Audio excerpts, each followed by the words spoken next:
एक भिखारी रोज़ सड़क पर कहता जाता, कुछ दे दो, जो दे दोगे वही मिलेगा, जो करोगे वही मिलेगा। लेकिन स्वयं भी बहुत कुछ गलत बोलता जाता, गालियाँ देता जाता। क्या सूखी रोटी देते हैं लोग, अच्छी नहीं देते हैं, अच्छी दें तो उन्हें अच्छी मिले। एक औरत रोज़ अपनी मुडेर पर एक रोटी रख देती थी और वो रोटी रूखी होती थी, लेकिन वो जो भिखारी था वो रोटी भी ले जाता और रोज़ बड़बड़ाता। एक दिन उसको औरत को गुस्सा आया, कहने लगी अब इसको आज जहर मिश्रित रोटी दूंगी। लेकिन फिर वो रोज़ जो बात कहता था उससे याद आया कहीं ऐसा नहीं हो, ये बार बार बुढ़ा कहता है कि जो दोगे वही मिल जाएगा, जो करोगे वही होगा तुम्हारे साथ, और ये गालियाँ भी बकता है, कोसता भी है।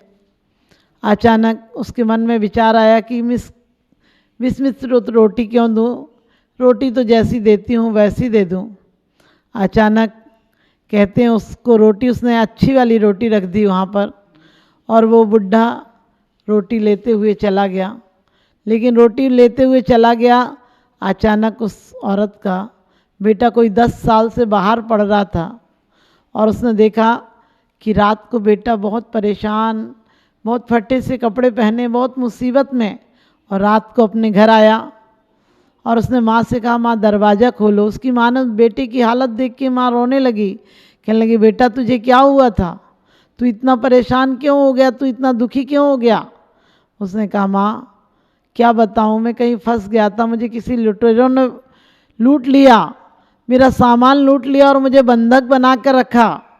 लेकिन एक कोई भिखारी था, उसने मुझे वहाँ से छुड़ाया, और मैं बहुत भूखा था, मुझे ऐसा लग रहा था मैं मर जाऊंगा, मुझे 15 दिन से खाना नहीं दिया था उन लोगों ने, और उस भिखारी ने मुझे एक रोटी दी, और वो रोटी थी, और वो भिखारी ये कह रहा था कि जो जैसा करता है वैसा मिलता है।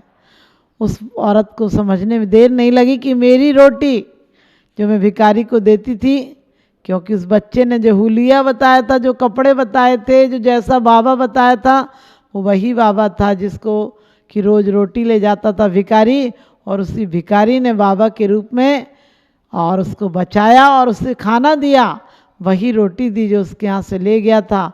क्योंकि दूसरे दिन बच्चा उस भिखारी को आता हुआ देखकर बोला माँ इसी ने मुझे रोटी दी थी, और उसकी माँ ने पैरों में पड़ गई और बोली आपने बड़ा उपकार किया, मेरे बच्चे को बचा लिया, मेरे बच्चे को जीवन दान दिया, रोटी दी, लेकिन आप तो रोज़ गालियाँ बकते जाते थे, रोज़ कोसते जाते थे। उनने कहा मैं इसलिए कोसता था कि ताकि लोग समझ लें कि कोसने के बाद भी रोटियां देना बंद नहीं करना चाहिए। यदि कोई कोसे तो भी उसे भूखा नहीं मरने देना चाहिए, यदि कोई कोसे तो भी हमें अपने उपकार से मुख नहीं मोड़ना चाहिए, इसकी शिक्षा थी। और बहन तुमने जो रोटी दी थी उसका उपकार मैंने रोटी देकर तुम्हारे बेटे को चुका दिया, और तुमने जो मुझे इतने दिन रोटी दी उसका उपकार ये था कि मैं रोटी खाकर जी सका और तुम्हारे बेटे को जीवन दान मिला। इसी प्रकार से हमारे यहाँ आचार्य कहते हैं कि परस्पर गो जीवानाम, कि यदि परस्पर उपकार करोगे एक दूसरे जीव का तो तुम्हारा भी उपकार होगा। लेकिन दूसरी तरफ कहा है नारकी जीवों के लिए कि यदि तुम किसी का उपकार तो कर ही नहीं सकते हो और दीरित दुखा, यानी परस्पर दीरित दुख देते हो, एक दूसरे को दीरित दुख देते हैं। यहाँ भी आप समझ लेना जो मनुष्य गति में पर का उपकार करते हैं, जो सरल भाव रखते हैं, जो मंद कसाय रखते हैं, क्योंकि कसायों का ना होना तो हमारे लिए मोक्ष का कारण है, लेकिन कसायों का मंद होना भी हमारे लिए मनुष्य गति का कारण है। अल्प आरंभ और अल्प परिग्रह हमारे लिए मनुष्य गति का कारण है। यदि हम किसी का थोड़ा सा उपकार करते हैं तो उपकार चक्रवर्ती ब्याज की तरह बढ़कर हमारे जीवन में सुंदर महक जाता है, सुंदरता बिखरा देता है, जीवन में हमारे अंदर खुशहाली भर देता है। और एक नहीं अनेकों दृष्टांत हैं, हम जीवन में जैसे होते हैं हमें दुनिया वैसी नज़र आती है। हम जिस प्रकार का भाव लाते हैं हमें प्रतिफल वैसा ही मिलता है। जो घर में रोज़ सुबह उदास होकर उठता है समझ लेना उसका पूरा दिन मायूसी में गुजरता है, और जो सुबह हर्ष और उल्लास से साथ गुजरता है, जिसका दिन जो सुबह सुबह भगवान को धन्यवाद देता है उसका जीवन धन्य हो जाता है। हमारे आचार्यों ने इसीलिए कहा है कि जीवन के 4 भाग कर लेना और 4 भाग में से मोक्ष तुम्हारे हिस्से में नहीं है। मोक्ष तुम्हें अभी नहीं मिल सकता है, लेकिन धर्म अर्थ और काम पुरुषार्थ पूर्वक करोगे, इनका विभाजन रखोगे, 24 घंटे में से 8 घंटे भगवान की भक्ति के लिए दे देना, 8 घंटे अपने अर्थ पुरुषार्थ को दे देना, और 8 घंटे में आराम से सोना, परिवार के साथ रहना, हंसना, बोलना, जो तुम्हारे और जो दैनिक क्रियाएं हैं वो करना।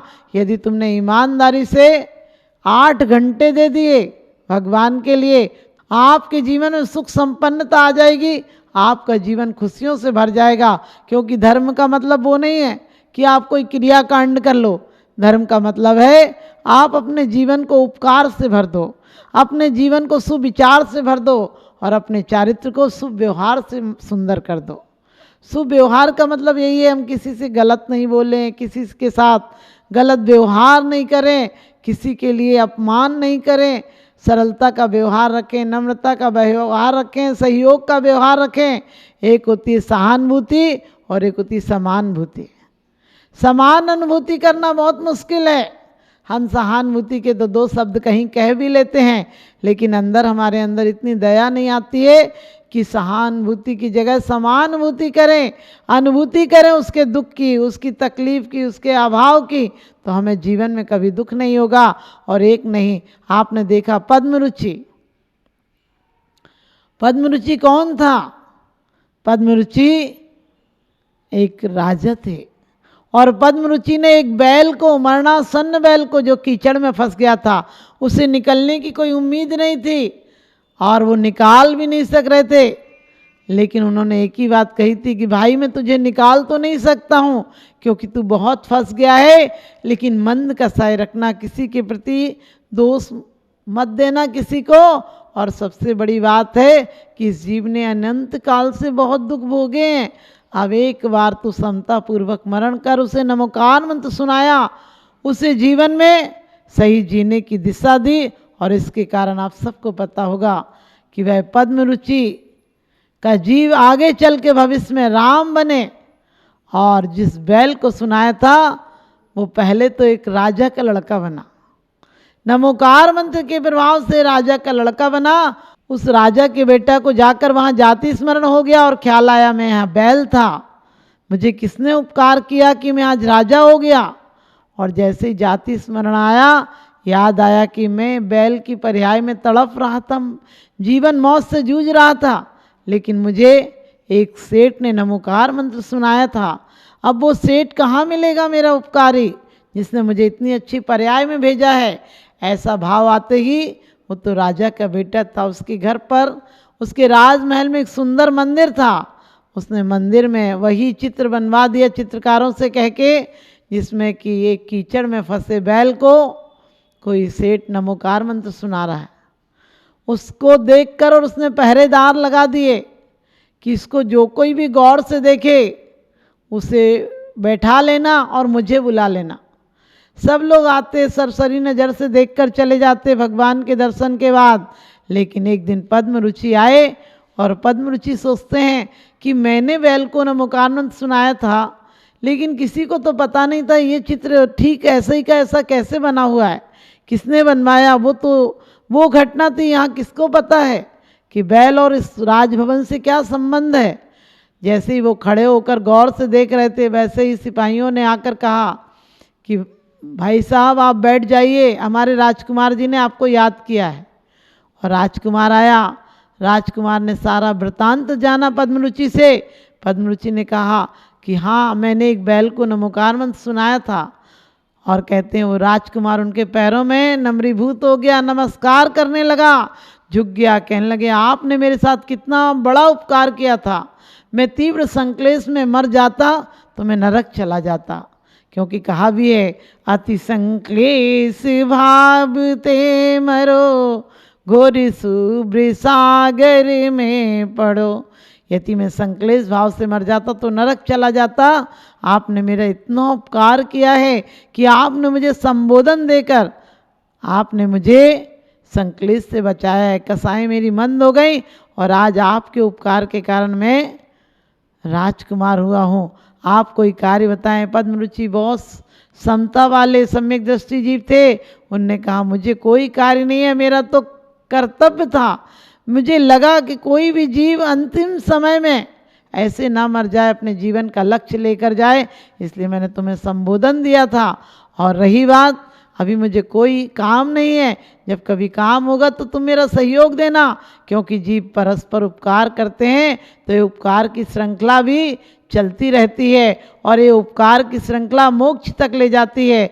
हम कहते भी हैं कि उन सब मुनियों को मेरा नम्र प्रणाम है जिनको सिद्ध श्रेणी में जिनका आने वाला नाम है। तो वास्तव में हम भगवान को क्यों कहते हैं, भगवान जब तक साथ निभाना, जब तक कि मुझे मुक्ति की प्राप्ति नहीं हो, वो भी ऐसे ही कहते हैं। और उसके बाद सेठ अपने घर विदा हो जाता है।